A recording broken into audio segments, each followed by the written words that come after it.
بسم الله الرحمن الرحيم. فصل في كيفية توسط العقول بين الباري تعالى وبين العالم الجسماني.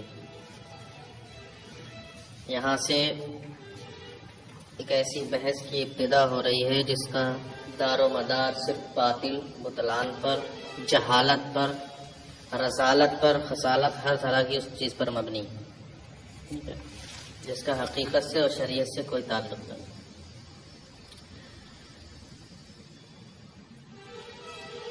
یہ اس فصل میں یہ بتائیں گے کہ یہ تو پیچھے پڑ چکے کہ واجب لذات ہی سے عقل اول کا صدور ہوا ہے بس. باقی جتنی موجودات ہیں دنیا کے اندر ان سب کا تعلق عقل سے ہوا ہے، عقل اول سے. ٹھیک ہے. اور جہالت کیا ہے ان کی یا بطلان کیا ہے کہ یہ مانتے ہیں کہ فاعل واحد سے صرف ایک ہی چیز کا صدور ہو سکتا ہے، اس کے علاوہ دوسری کا صدور نہیں. فاعل واحد سے صرف ایک چیز کا صدور ہوگا تو واجب لذات ہی واحد ہے، لہذا بسیط ہے وہ، تو بسیط سے عقل اول کا صدور ہو گیا. بس یہی باطل ہے، اسی پر سب کی بنیاد ہے سارے بطلان. یہ شریعت کے بالکل موافق نہیں ہے. اسی لیے یہاں پر حاشیہ بھی حضرت نے لمبا لگا دیا ہے، اس کا مطالعہ کرنے کی ضرورت ہے تاکہ یہ خمار ذہن سے نکل جائے. اب یہ بتائیں گے کہ باری تعالیٰ اور عالم جسمانی جو عالم ہے اس کے درمیان عقول واسطہ کیسے بن گئی. تو پیچھے یہ پڑھ چکے آپ کہ واجب الذات ہی یا واجب الوجود واحد ہے، بسیط ہے، اور اس کا معلول اول یعنی عقل اول، عقل محض یہ بھی ایک ہی ہوگا. لیکن افلاک جو ہے بعد میں افلاک کتنے ہیں؟ 9. یہ سب کے سب معلول بنیں گے عقول کے. کس کے بنیں گے؟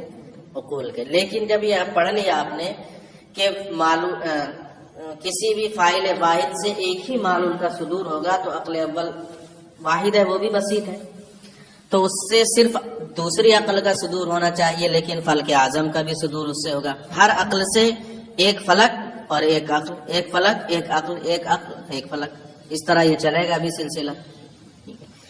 تو جب عقل اول بھی واحد ہے تو اس سے بھی صادر ہونے والا معلول بھی کیا ہونا چاہیے؟ ایک ہی ہونا چاہیے. یا تو عقل ثانی کا اس سے صدور ہو یا فلک اعظم، سب سے پہلے فلک کا صدور ہونا چاہیے. حالانکہ ایسا نہیں ہے، دونوں کا صدور ہوگا. تو کہتے ہیں کہ عقل اول کے اندر جہات میں کثرت ہے، جہتوں میں کثرت ہے، اس میں کم سے کم 2 جہتیں ہیں.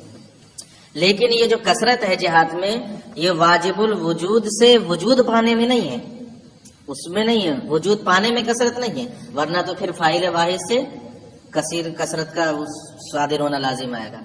اس سے وجود پانے میں کثرت نہیں ہے بلکہ اس کی اپنی ذات میں کثرت ہے. اس کیسے کثرت ہے؟ اس کو دوسرے نے پیدا کیا، وجود بخشا، اس اعتبار سے یہ ممکن الوجود ہوئی. واجب الوجود وہ ہوتا ہے جس کی تخلیق کسی نے نہیں کی ہو، جو بذات خود ہو، وہ صرف ایک ہی ہے، واجب الوجود، واجب تعالیٰ. اور عقل اول کو کس نے وجود بخشا؟ واجب تعالیٰ نے. تو دوسرے نے وجود بخشا، اس جہت سے یہ کیا ہوئی؟ ممکن الوجود ہے. لیکن اس کا وجود دینے والا کون ہے؟ واجب تعالیٰ، یعنی ایسی ذات جس کا وجود واجب ہے، یعنی اس کی علت جو ہے وہ واجب ہے، اس کی علت جو ہے وہ کیا ہے؟ واجب ہے. تو یہ ممکن تو وجود ہوئی لیکن واجب بالغیر ہو گئی. اس کا وجود دینے والا، اس کو وجود بخشنے والا چونکہ واجب ہے، اس کی علت واجب ہے، اس لیے اس کے اندر بھی وجوب کا معنی آ گیا. تو ممکن بھی ذات ہوئی کہ دوسرے نے پیدا کیا، اس اعتبار سے تو یہ ممکن ہوئی، لیکن پیدا کرنے والا کون ہے؟ اس کا واجب. تو واجب بالغیر، غیر کی وجہ سے کیا ہو گئی؟ یہ واجب. تو جو 2 جہتیں ہو گئی کہ نہیں؟ 2 جہتیں ہو گئی. تو یہ جو 2 جہتیں ہیں یہ اس کی اپنی ذات میں ہیں، وہاں سے وجود پانے میں یہ نہیں ہے، واجب تعالیٰ سے صادر ہونے میں اس میں کثرت نہیں ہے. اب جب اس میں 2 جہتیں نکل آئیں تو ایک جہت کے اعتبار سے اس سے فلک کا صدور ہوگا اور دوسری جہت کے اعتبار سے اس سے عقل ثانی کا صدور ہوگا. لیکن اب یہ دیکھو کہ دو جہتیں ہیں، ایک ممکن الوجود، دوسری واجب بالغیر. اس میں کون سے اعلیٰ ہے؟ واجب بالغیر. بہرحال ممکن سے اعلیٰ ہے کیا؟ واجب. تو واجب بالغیر والی جو جہت ہے اس کی وہ کیا ہے؟ اعلیٰ ہے، اشرف ہے. اور ممکن الوجود والی جو اس کی جہت ہے وہ کیا ہے؟ کمتر ہے. اور فلک اعظم اور عقل، ان دونوں میں کون اعلیٰ ہے؟ عقل. اس میں کیا ہے؟ عقل ثانی. یوں ہی کہو عقل ثانی. اور فلک اعظم میں درجہ کس کا بلند ہے؟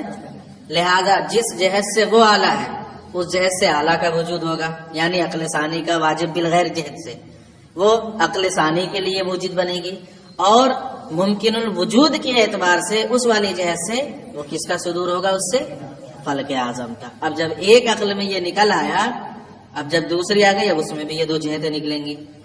اب اس سے ایک جہت سے عقل ثالث کا صدور ہوگا اور دوسری جہت سے فلک ثانی کا. 9 افلاک ہیں، اس سے دوسرے فلک ثانی کا جہتیں وہی نکلیں گے، اشرف سے اشرف اور کمتر سے کمتر. پھر تیسری عقل جب آ گئی، اب اس میں 2 جہتیں، اس سے ایک جہت سے عقل رابع اور فلک ثالث. چوتھی عقل آئی، اس سے 5ویں عقل خامس اور فلک رابع. اسی طرح آخر میں جاتے جاتے جب 9ویں عقل ہوگی اس سے فلک تاسع یعنی 9واں آسمان اور عقل عاشر 10ویں عقل، جسے عقل فعال کہا جاتا ہے. اب جو سارا کاروبار چل رہا ہے دنیا کا یہی عقل فعال کر رہی ہے. آخری والی کیا کر رہی ہے؟ یہی آخری والی سارا کاروبار چلا رہی ہے. عقل عاشر اسی کو عقل فعال کہا جاتا ہے. فعال مبالغے کا صیغہ ہے، بہت زیادہ کرنے والی عقل. تو اب سارا کام یہ کر رہی ہے. اب ملا پیچھے ہی گزر چکا کہ واجب الوجود کا معلول واحد ہے، اس کا معلول اول یعنی عقل محض ہے. والافلاک معلولات للعقل، اور افلاک جو ہیں یہ عقول کے معلولات ہیں. لیکن الافلاک فیہا کثرت، لیکن افلاک کے اندر کثرت ہے. فیکون مبادیہا کثیر، تو اب ان کے مبادی بھی کیا ہوں گے؟ کثیر ہونا چاہیے کہ نہیں؟ لما بینا، اچھا لما بینا جب ہم نے یہ بیان کر دیا کہ واحد سے صرف واحد ہی کا صدور ہو سکتا ہے. والعقل الاول الذی یصدر عنہ الفلک الاعظم فیہ جہات فیہ کثرت. اچھا، اور وہ عقل اول جس سے فلک اعظم کا صدور ہوگا اس میں کثرت ہے. لیکن لا بے اعتبار صدور ہی عن الواجب الوجود، لیکن واجب الوجود سے صادر ہونے کے اعتبار سے کثرت نہیں ہے. بل بے اعتبار ان لہ ماہیتا ممکنۃ الوجود لذاتہا واجبۃ الوجود لعلتہا، بلکہ اس اعتبار سے کہ اس کی ایک ماہیت ہے جو ممکن الوجود ہے بذات، اور وہ واجب ایک ماہیت ہے جو واجب الوجود ہے اپنی علت کی وجہ سے. فیلزمہ وجوب الوجود بالغیر، تو اس کو وجوب وجود غیر کی وجہ سے لازم ہو گیا. وامکان الوجود لذاتہ، اور امکان وجود اپنی ذات کی وجہ سے. فیکون بأحد هذین الاعتبارین مبدعا للعقل الثانی وبالاعتبار الاخر مبدعا للفلک الاعظم. تو اب ان دونوں اعتباروں میں سے ایک کے اعتبار سے وہ عقل ثانی کا مبدع بنے گی اور دوسرے اعتبار سے فلک اعظم کا. والمعلول الاشرف یجب ان یکون تابعا للجہت التي هي اشرف الجہات فی العقل، اور جو معلول اشرف ہے ضروری ہے کہ وہ اس جہت کا تابع ہو جو عقل کے اندر اشرف جہات ہے. وہ کون سی جہت ہے؟ واجب والی.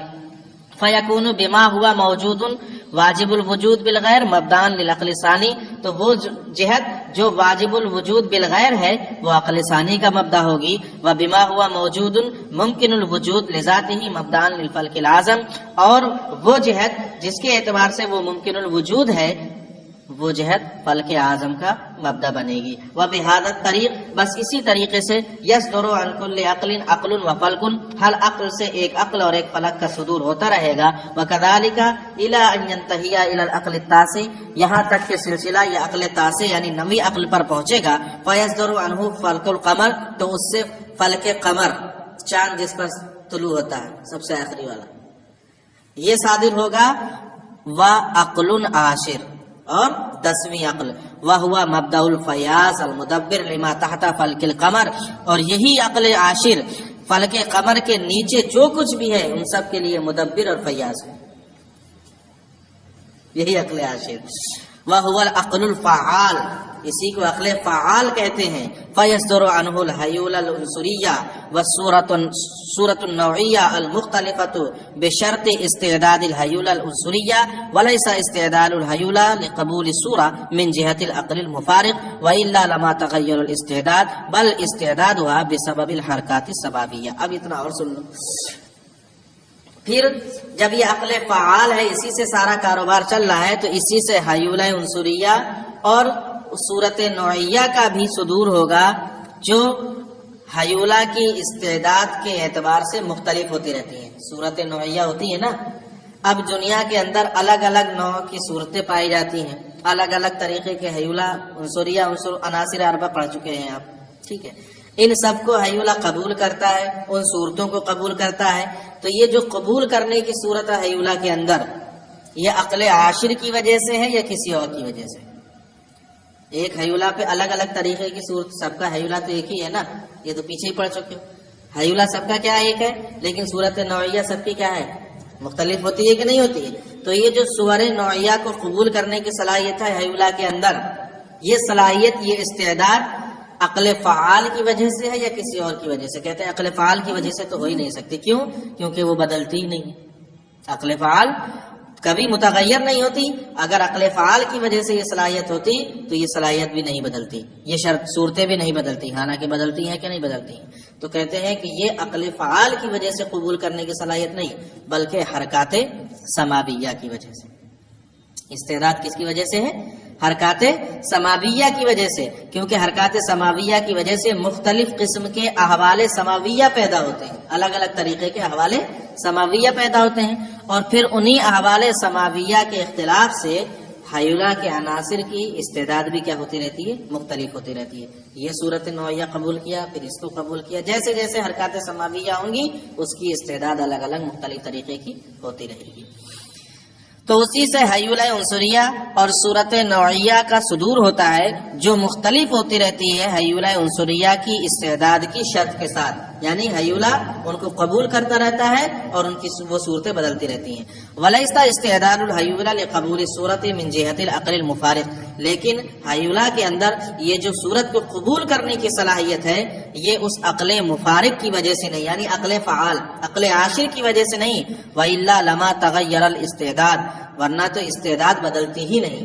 کیوں؟ کیونکہ عقل فعال نہیں بدلتی ہے، اس میں تغیر نہیں ہوتا.